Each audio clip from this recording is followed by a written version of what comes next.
With Blue Reflection Second Light's launch day in the West moments away, I've been lucky enough to have been able to play some of it thanks to an early code, which I was especially happy about as the anime Blue Reflection Ray has become a part of my daily commute recently. Because of that though, as I was playing and began to unlock some of the characters that featured in the show, I began to wonder as someone only partway through the anime if I was spoiling the show for myself or making it better, and also wondered how Second Light would feel without any knowledge of the anime, especially with some of its characters being particularly interesting. With that in mind, this video is about the timeline of Blue Reflection and how the things in it will or won't affect your Second Light experience, as so far, it's a great and magical game that I think deserves to be enjoyed by many.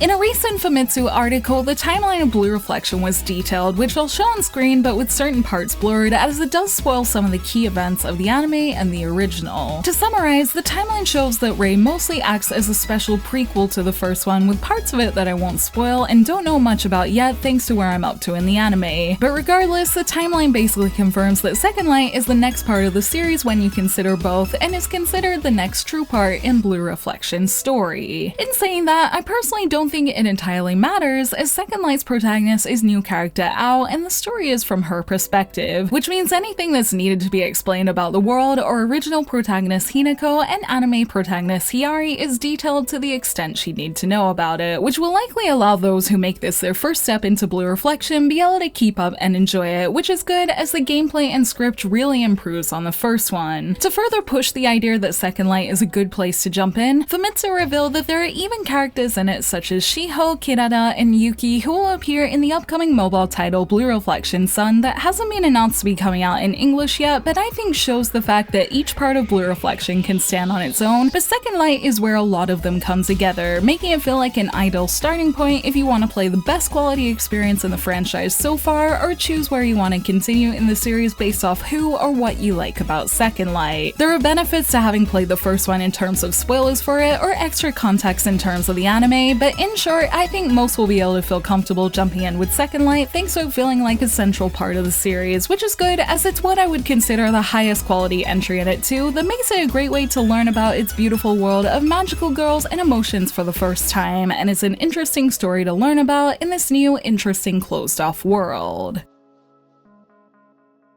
Aside from how much I loved the first Blue Reflection, with Ao being the true leader of the party in Second Light, while Blue Reflection's protagonist Hinako makes an appearance and is a party member in Second Light, anything you need to know about her is explained when you need to know it, with some interesting backstory about her added in other ways, such as dates that add new information too, serving as more than enough information to get to know her just as much as the other characters. There is a little downside to not having played the first game though, and that's that you will have some of the key events of its final chapter spoiled, which are necessary spoilers as they're pretty much needed to set up the core story of Second Light, which might be a bummer to those who are thinking of playing the first one after this one. The original Blue Reflection is about 20 hours long, and I'm currently on chapter 7 of Second Light, which I'm guessing is about 2/3 in, and I'm at about 28 hours so far. So it's up to you if you want to make the time investment for the extra backstory and not have it spoiled, or dive right into Second Light to have what is definitely a higher quality experience with better game flow, no random point systems to progress, and overall just a smoother experience. In saying that, I played and loved the first one in spite of its flaws thanks to how much I liked Hinako and the other girls, and found my experience with it made me much more excited when old characters appeared in Second Light that did make my experience that little bit better, so it can help if you're looking to have the best experience possible, but Second Light will fill in any blanks that will allow you to understand the story too. It's up to you ultimately, and with Second Light feeling like the center of the story's universe thanks to its cast, the original is another good option to keep playing once you've finished Second Light if you want to explore more of its key characters and their past to get to know this interesting world more.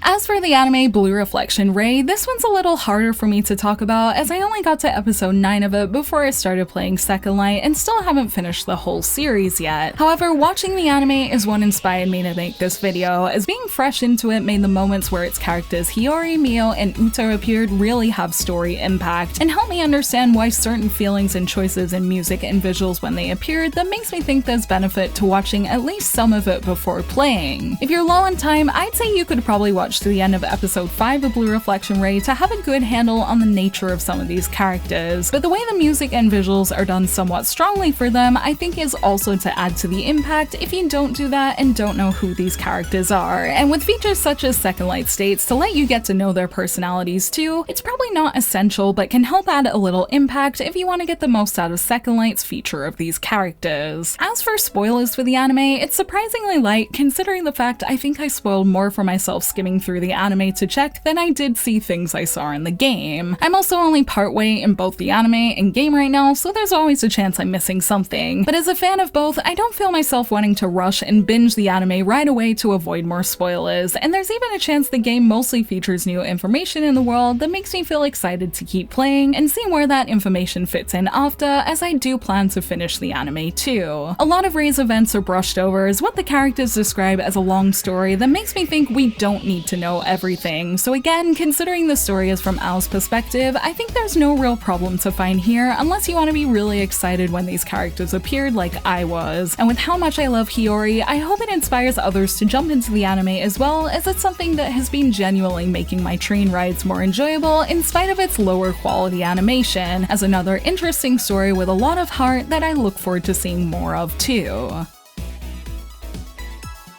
As a part of the Blue Reflection universe that makes itself feel like a hub of its most important characters, most players can likely jump into Blue Reflection Second Light with no problems, and it's a great way to meet many of the charming characters that the Blue Reflection series has got even better at making, and I'm excited to go back and play more right after making this video. As for the game itself, I am loving it so far. The mix of crafting elements from Atelier mixed with the bonding and friendship of Blue Reflection has been a lot of fun, and it's always fun to go out and fight enemies with its interesting timeline-based combat and beautiful reflector forms, and then come back and make items and facilities while unlocking events before heading out again. And if you enjoyed the social part of the original, the dates you can go on with characters are really nice too, especially with the fun dialogue choices you can make while talking to the girls that makes it really enjoyable. I have plenty more to talk about with that I'll be sharing in a review too, but for now, I just wanted to pop in and share my thoughts for those who are trying or considering catching up with the series first to give some perspective on it.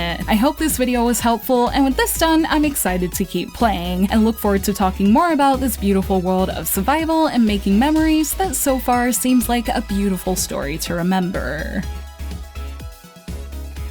Thank you for watching this video. Let me know in the comments below if you'll be picking up Blue Reflection Second Light and if you've played or watched any of the things I've mentioned in this video. You can like and share this video if you enjoyed it, subscribe to my channel for more JRPG content like this, and ring that bell to get notifications on whenever I post so you don't miss a thing. You can check out more videos here, and you can find me on social media on Twitter, Facebook, and Instagram, all at JRPG Jungle. Links to those will be in the description below. Thank you to Koei Tecmo for the code, and until next time, thank you, bye!